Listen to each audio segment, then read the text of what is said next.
Look, Elderberry, don't write me. Don't call me. I don't ever want to see you again. Well, I wish that didn't sting so much from my personal life, but okay. The Rees Company. By the way, like, comment, and subscribe. It helps the algorithm. The Rees Company.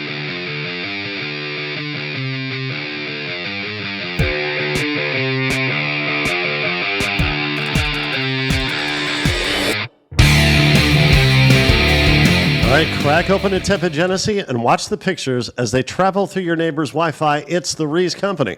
I'm Steve Rees, the bull of American broadcasting, alongside the great Chris Morganti. How are you, Chris? Oh, I'm super, Steve. Happy to be here. Very good, very good. Especially excited this week? Oh, yeah, as always. This is a film you chose that we'll be discussing. Well, I didn't choose it, but... You selected this motion picture. I suppose, yeah. Okay. Well, in that case, shall we do it? Sure. Let's go to our movie of the week of the week.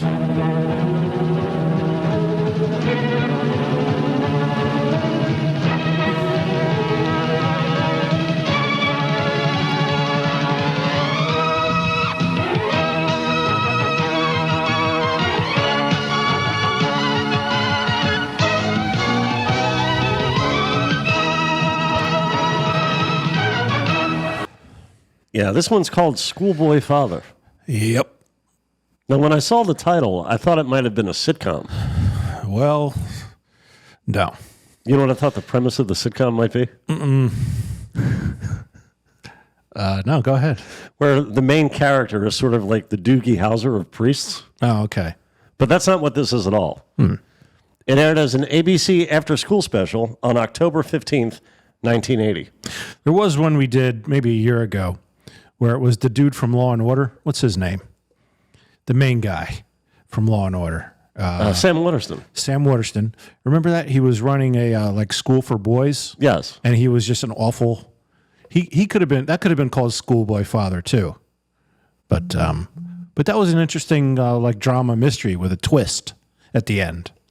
That's not what this is at all. Yeah, and that, by the way, I forgot what that version was called, but it was a remake of Diabolique. Yeah, you're right. Yeah. This one stars Rob Lowe, and it's one of his first roles. In fact, this is only his second TV project. His first was a short-lived sitcom called A New Kind of Family, Okay. which ended that previous January. Yeah, well, he plays a 16-year-old in this, and I don't know how old he is in real life in this, but similar age, I would Probably guess. right around there. Yeah. And his co-star is Dana Plato, best known for playing Kimberly Drummond on Different Strokes. In fact, she's so well known for that role. When she held up a video store in the 90s, the clerk called 911 and said, "I've just been robbed by the girl who played Kimberly on Different Strokes." Yeah. And they assumed that was a joke because the day before he'd had to call in and said, "I've just been robbed by Willis from Different Strokes." But no, both those actually happened.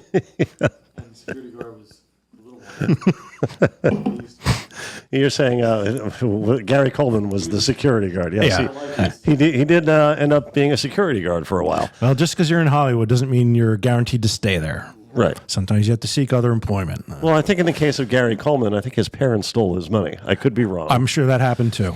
Man, that's a shame because he was in everything from like 1979 to 1985. He had his own cartoon. He made movies with George Burns. He had a sitcom, TV movies, all that. He probably made a ton of money during that time. And ended up with nothing. That's a real shame. Yeah, it is a shame. Now, Schoolboy Father is based on a novel called He's My Baby Now by Jeanette Irely. Okay. Was that a young adult novel? Probably, yeah. Yeah, probably. So, do you want to introduce our first clip? Sure. Our first clip, we meet the family, and you'll notice this family, Steve, is missing one very important member. So, yes. Let me see your feet. Oh, yeah. those sneakers are a national disgrace. And not on the table, for heaven's sakes. Come on, they're not sneakers, they're running shoes. Oh, pardon me. Off, off, off. Yeah, it's a family of two, a mother and a son. Yeah. No father, which will come into play later. Also, she asked to see his shoes and then yelled at him when he showed him to him. So I don't know what the family dynamic is there, but he used an unapproved method of display. Yeah, I guess she was planning on something else. But we all good, Jim? All right. So later on in this breakfast, the conversation turns to an interesting topic in the newspaper. Charles, didn't you tell me that you knew a Daisy Dallinger when you worked at Camp Weegan last summer? Mm-hmm. Why? Oh, I'm certainly glad you don't see her anymore. I am really surprised that the paper would even run such an... Elderberry. Charles Elderberry. Hi, Elderberry. How come I haven't seen you around here before? Charles, would you believe this? Miss Daisy Dallinger. What is the world coming to? Miss Daisy Dallinger. Hi, Elderberry.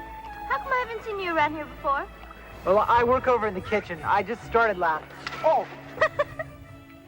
You're really funny. Well, maybe you can stop by the craft hut later.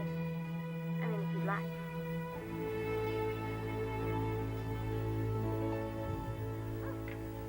Miss Daisy Dallinger. A son. Right here in the paper, as big as you please. A son. What? A baby. Announced it right here in the paper.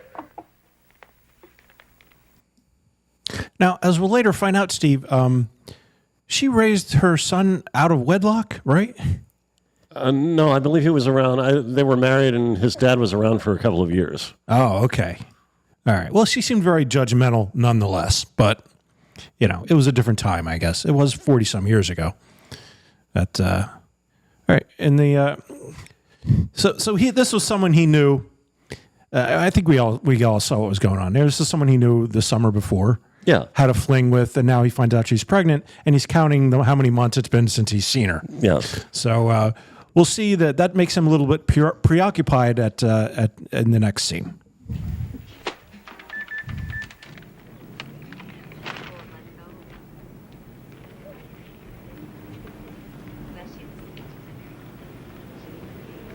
She eats everything.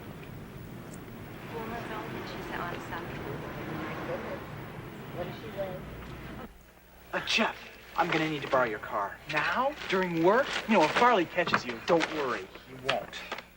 All right, everything out. I saw what you did. Look what you put the bread on. Would you look at the tomatoes? Is your brain out to lunch? Repack it. All right, pause it, Jim. Now, there's a little bit more to this, which you would think would be trivial, but it'll come into play later. But, Steve, are you annoyed when people put your bread on top of your tomatoes? Isn't that what you're supposed to? You put the bread on top. You don't put the bread on the bottom. Right. I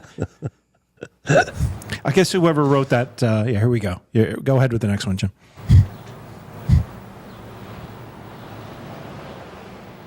That'll be $2. $2 just to park? It's a hospital.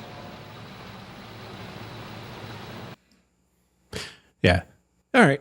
I mean, they're just establishing some atmosphere with that, I guess. I'm not sure. It's not particularly important, but there you go. They decided to put that in the movie for some reason. I think I have a theory. Oh, I definitely have some theories, but let's hold off on those. Oh, okay. Or All right. sure? You want to do it now? Or I don't think it will step on your theory. Okay, go ahead. Are they possibly saying that, well, when you have a baby, you have to go to the hospital, and every time you go to the hospital, it costs $2, and then that ends up being a negative. It puts you in a net negative financial position. Okay. Well, I don't know how often that will be an issue, but maybe we'll see as we go through this. Okay. All right. So he gets to the hospital, and let's see what happens in this next scene. I said visiting hours are over, young man. Oh, well, I just got here, and I'd kind of like to see Daisy and You mean Miss Dallinger? What is your relationship to Miss Dallinger? Her name, please. I'm just a friend. Yeah, I'm just her friend. I'm just her friend. All right. Let me see what's going on there, right? No. What do you got next? Next, we have a flashback to his relationship. And we'll see that it wasn't all that great as it was anyway. Well.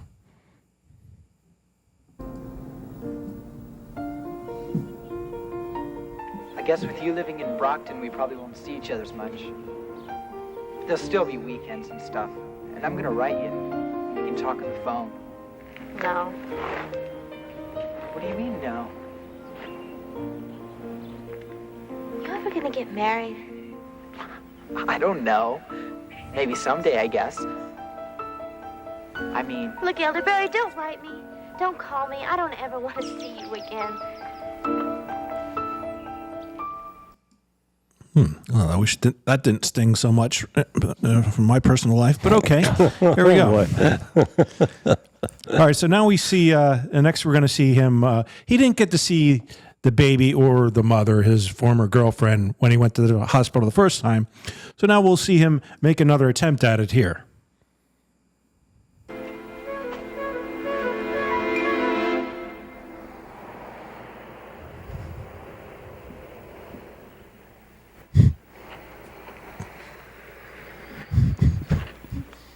That'll be $2. Again. Now we're all asking ourselves, why do that again, right? What? And I think I figured out what's going on here, Steve. Okay. They really want you to know that it costs $2 to park at the hospital, because I feel like the producers of this film, they went to the hospital and they're like, "Look, we want to shoot some stuff here," and the hospital's like, "All right, but look, we have one condition. You got to let people know that if they're going to come here, it costs $2 to park. You have no idea the problems we've been having. People try and write us checks. They show up with 50 cents and tell us they'll bring the rest tomorrow. They never come back." We had a board meeting last month. We spent the first 10 minutes talking about the parking situation. It's getting out of hand.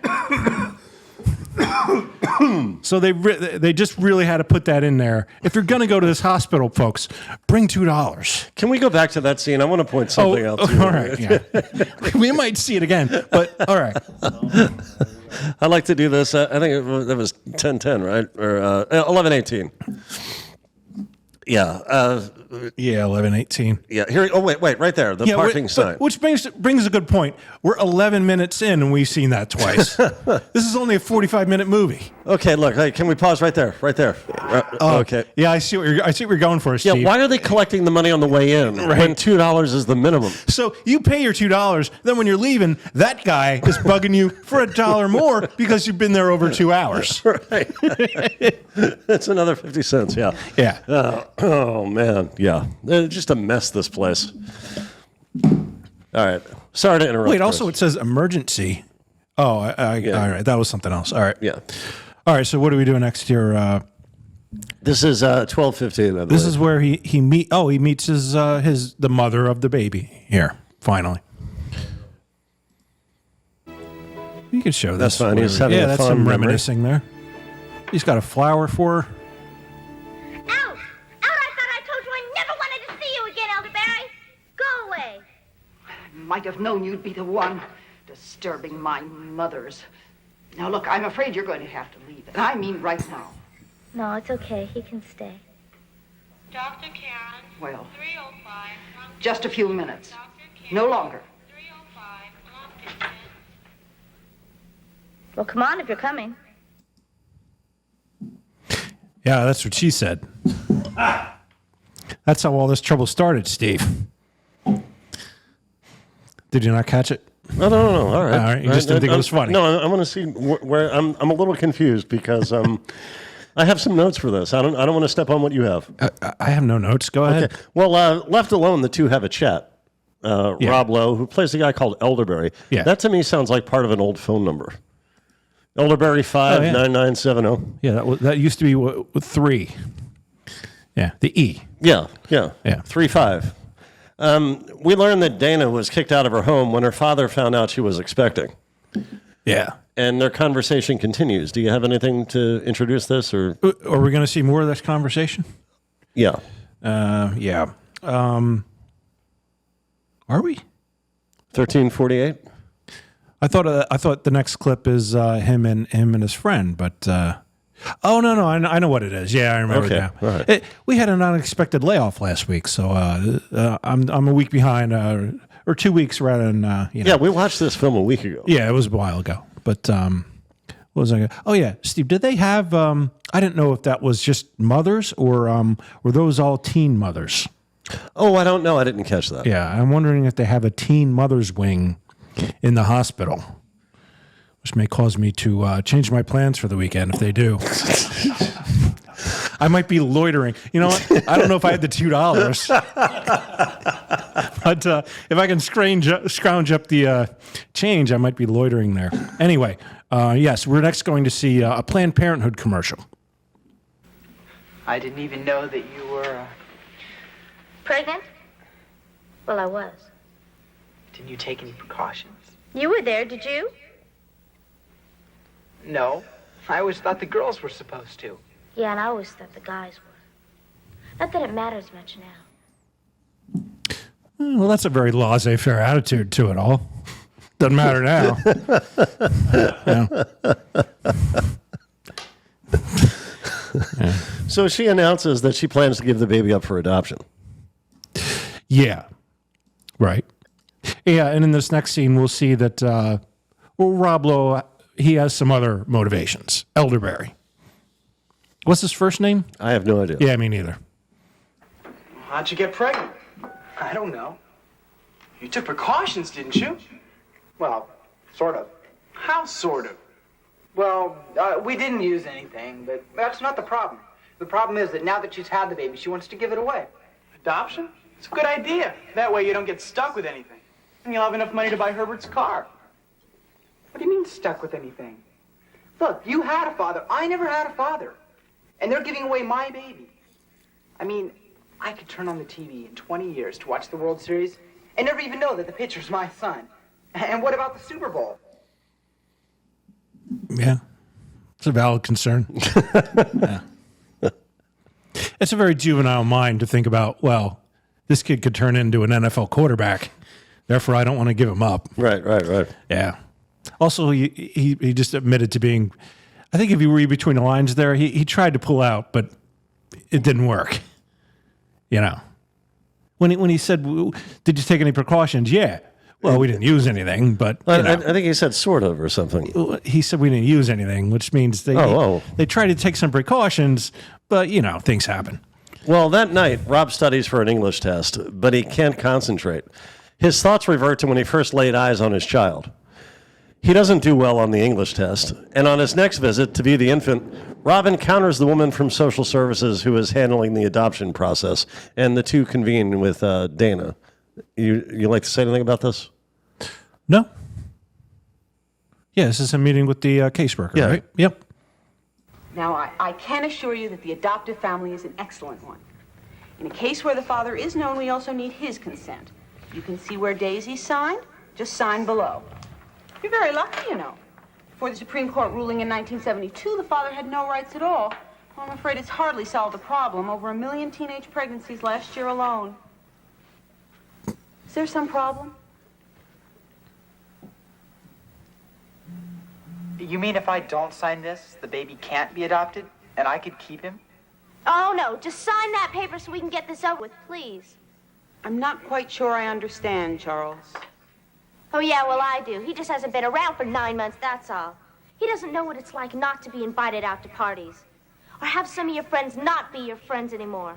Or have to go to school pregnant because I wanted to finish out the school year. You're right. I don't know anything about that. And that's because you didn't tell me that you were pregnant. What am I, some kind of a mind reader? Daisy, sit down. I'll handle this, please. Yeah, again, very juvenile minds. This is why young kids shouldn't have children like this, aside from the financial disability to be able to, support them. But they're concerned with juvenile things still, parties and whatever. Yeah. But the caseworker recommends that he go home and talk this over with his mom, who still doesn't know about any of this. And then, well, she knows that this girl had a baby. She thinks it's laughable. Right. Yeah, it's a big joke until it turns out that your son is the father. But so the caseworker says, go home, tell your mom about this, talk about it. And then both of you come back, meaning him and his mom, and see the caseworker again. So now he has to break the news to his mom. Is that what we're going to see next? Yeah. Okay. Mom, Tell me about my father. Not tonight. We've been through it before. And I really don't think there's anything I haven't told you. Except why he left. I've told you that 100 times. What does she say? I'm sorry, I didn't catch that. Yeah, I forget what it was. I told you 100 times. Oh, I told you 100 times. I don't think that was the end of that, but That was a clip. yeah. All right, well, you know, No, 2616. it doesn't matter. Anyway, the father didn't want to stick around. We know what's going on. All right. So he told his mom. Now they got to go back to the hospital and meet with the caseworker again. So, of course, the inevitable happens.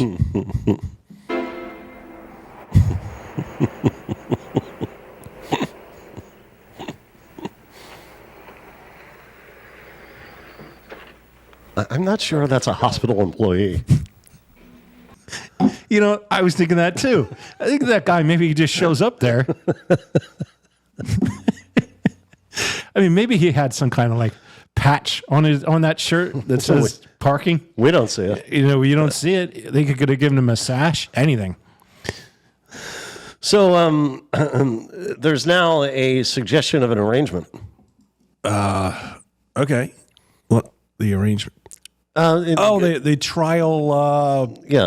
Fatherhood. Trial fatherhood. Yeah. They take the baby home for a few days and see what happens.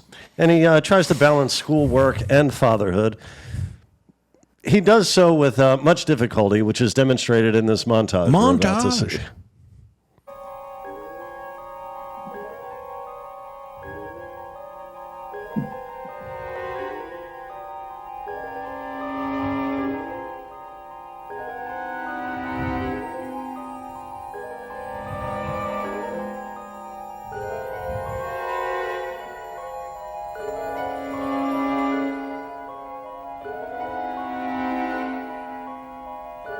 Oh, he must put the bread on the bottom there. Oh, that'll do it.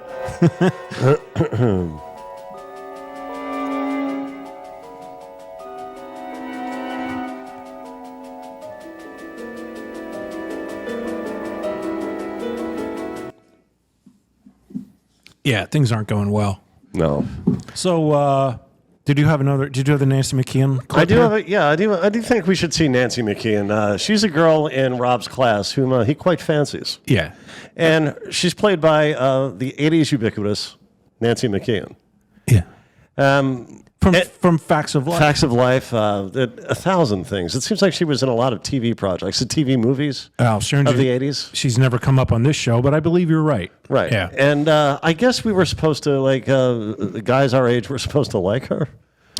The weird thing is out of all the Facts of Life girls, I think I liked her best.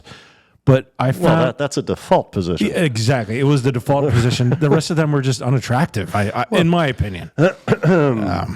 She dated Michael J. Fox. Well, there you go. Then he found her attractive, and he was one of the biggest stars in the world at that point. Yes. At that point in time. Yeah. Yes. So Nancy McKeon, it's her birthday, and days ago, she invited Rob to her birthday party. Now, Charles? Yeah, I think that's all we need to know. Yeah. It isn't true, is it? I mean, everybody's talking, but you don't really have a baby, do you? Yeah, I do. And he's great. I have a picture. Hey, tonight's your party, isn't it? What time? Well, if you still can come, it's at my house. About any time, I guess. I'm sure she's a very nice woman, and if we saw her in person, we'd probably think, "Oh man, she's stunning." You know? Well, just compared to. I mean, if we saw her in person 30 years ago, she's an old lady now. Well, yeah, but you know what I mean. Yeah. She would be striking in a way that other women her age are not striking. Of course, yeah. But compared to other people on television, not particularly fetching. I don't know. I don't want to poop on her. Okay, so is that word allowed on YouTube? Oh, come on, Chris. You never know. But yeah, I mean, we saw the whole thing with the baby. It wasn't going well. He's in way over his head. He's trying to go to that chick's party. Yeah. In fact, can I just say this? The Nancy McKeon's party. Yeah, there's okay. Yeah. Okay. We're Yeah, seeing a photo of Nancy McKeon today, and she does look very nice. Is that today? Yeah. All right, then I'm wrong. She does not look like an old. She's a lovely gal. She doesn't look like an old lady at all. I mean, her birthday party is kind of the big meet in this show, right? That we've seen in others, where everything's building up to this big meet that gets ruined somehow. Oh, you mean like a sporting event? A sporting event. Yeah. Here, it's a party. It's a party. Yeah, for Nancy McKeon. Yeah, and yeah. So he's all he's intent on going to this party, assuming that his mom will babysit his child, even though they gave him like 3 days with this kid, and but and she has class. She's in school, night school. His mother is studying to better her career. Yeah, that sort of thing used to work. So they have a disagreement, and it becomes obvious at that point that this kid is we'll see in the next clip.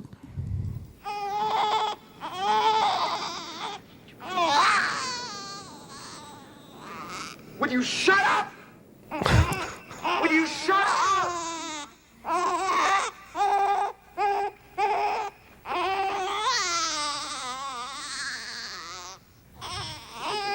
I got halfway there before I drove back.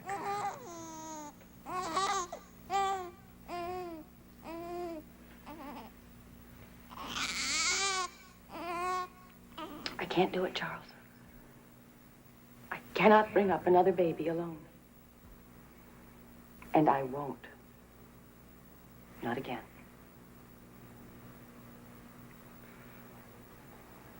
It's just not the way I thought it would be. I don't know what he thought was going to happen, but yeah. Well, shall we tell the folks what happens next? Sure. Rob and his mother, they fall silent, and each desperate to find the right words for the situation. The silence lasts for what seems like a fortnight, until Rob finds within him to say those fateful 5 words. Can I borrow $2? Yeah.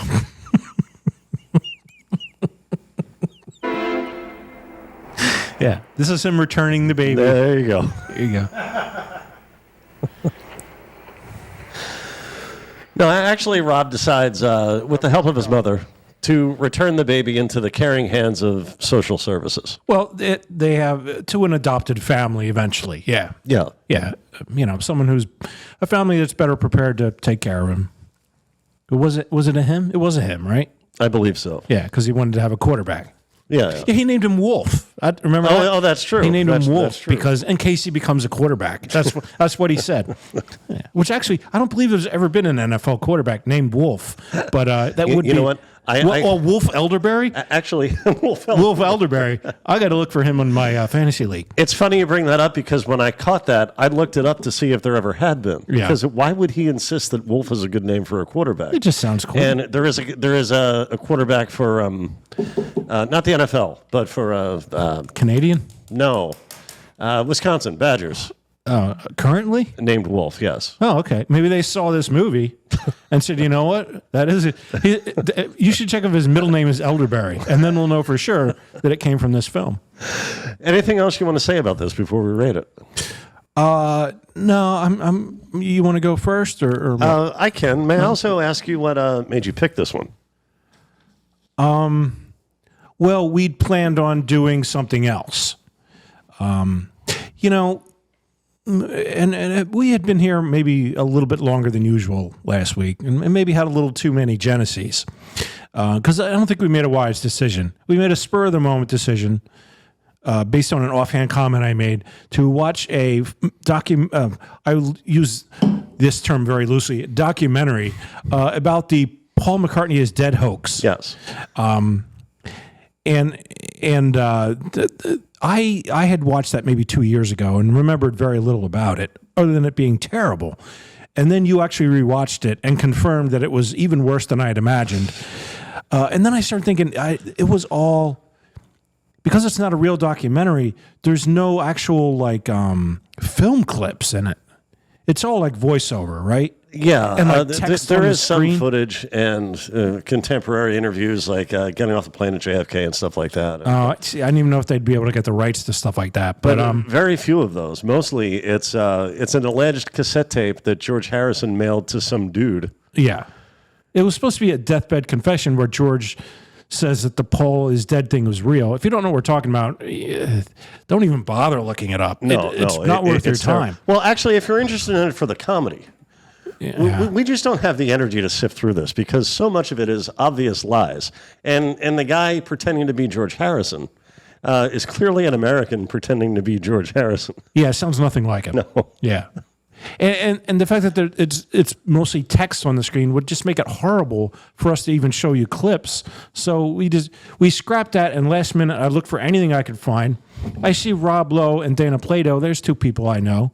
And I think Nancy McKeon came up too. So I went with this. I would say I think since we've been doing these after-school specials, which has been a couple months now, this has actually been the best one. It's not about alcohol or drug use, which was what most of them were.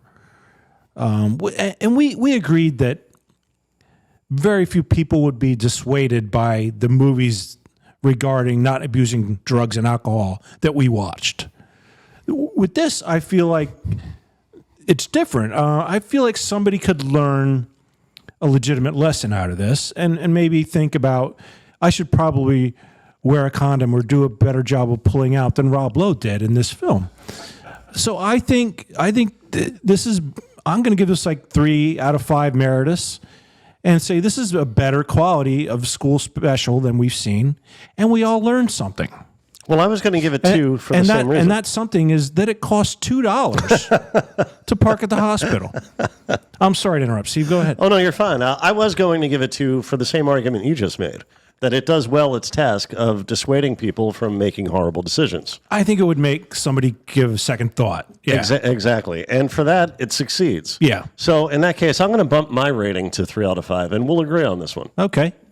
And I do want to say something about the nurse, the brusque nurse, who was terribly annoyed that a parent showed up to see his child. Yeah. Every time. But she didn't know that. She thought he said he was a friend. So that's what she assumed he was. Okay. Also, does it matter? Someone's there to see a child. Okay.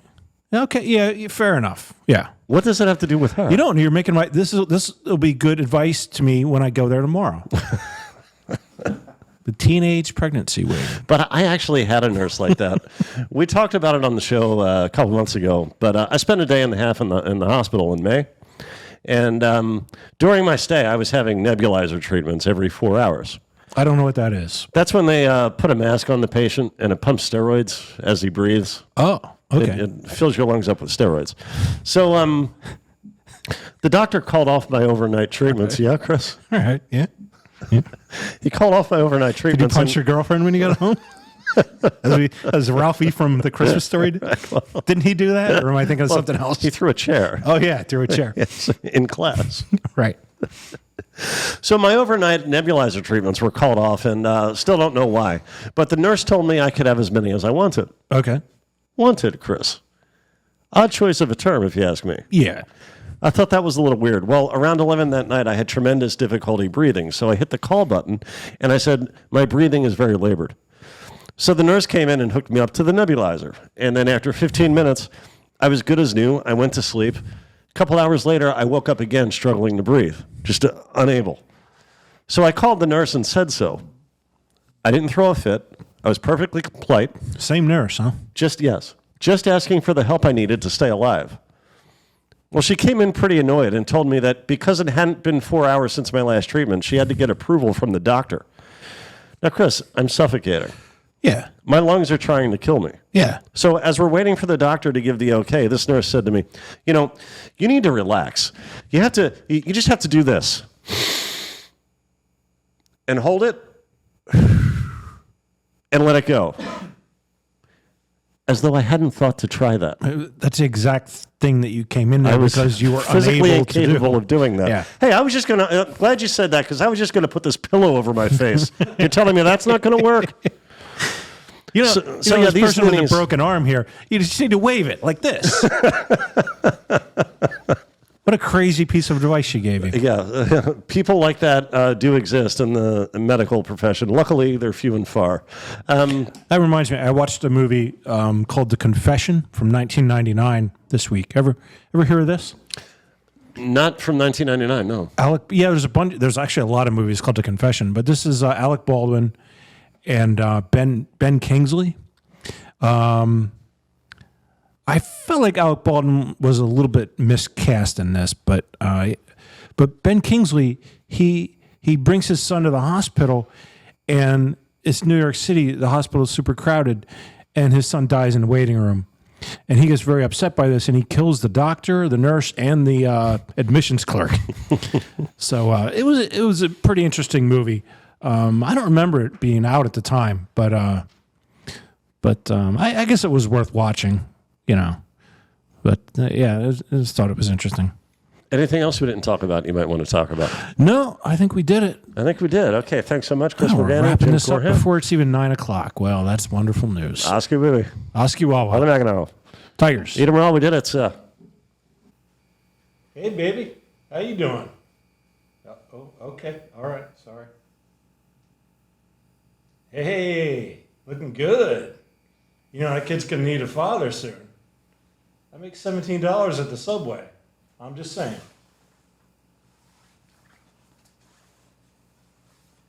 You can't smoke that in here. Oh, I'm sorry.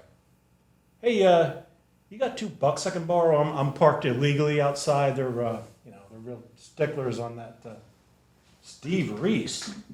Hey, John Fetterman. Nice to meet you. Yeah, all right. Don't worry about it, Steve. We all have skeletons in our closet.